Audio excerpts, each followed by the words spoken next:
I would love to change the world, but they won't give me the source code. You know, I think we all feel like that at some times. You know, like, how can we change something so complex when we have no control over it at all? You know, it's not like a programming language where we can just crack open the source and tweak it to be what we want. This is the world we're talking about. And a lot of us in the room work on projects up here. We're involved in them in some way or the other, and all of us are here because of the open source community.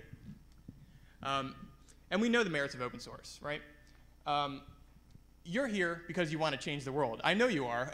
Otherwise, you wouldn't have come out here. You know, you would have stayed at home in your underwear playing video games or something, but you're here because you want to make a change. So I'm going to talk about a few ways to go about making that change. The first one is to commit yourself.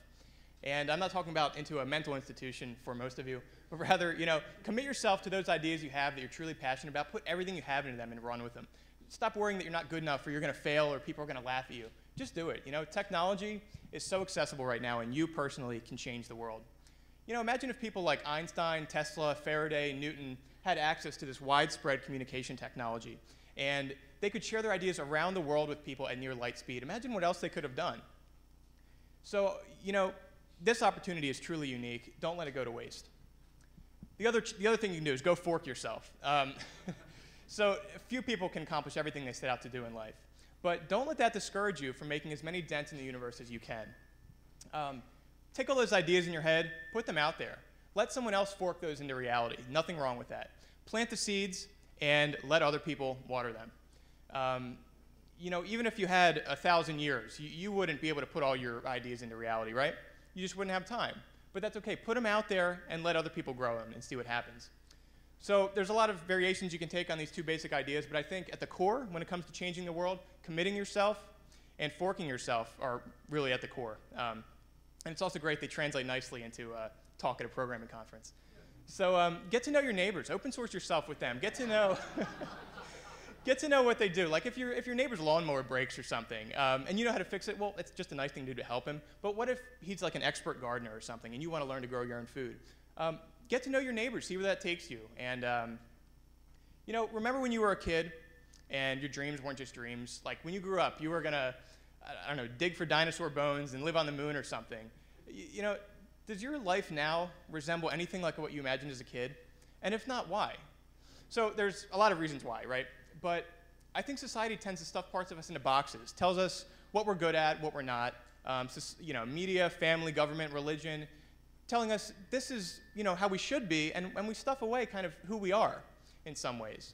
So if you want to change the world, if you want to change the future, when you interact with kids, show them the utmost respect and admiration. Help them to open their box, keep their imagination alive, their critical thinking going. You know, imagine a world where critical thinking was truly valued, not just superficially. Like, imagine what Twitter would look like with a population of kids who have love for themselves and self-respect.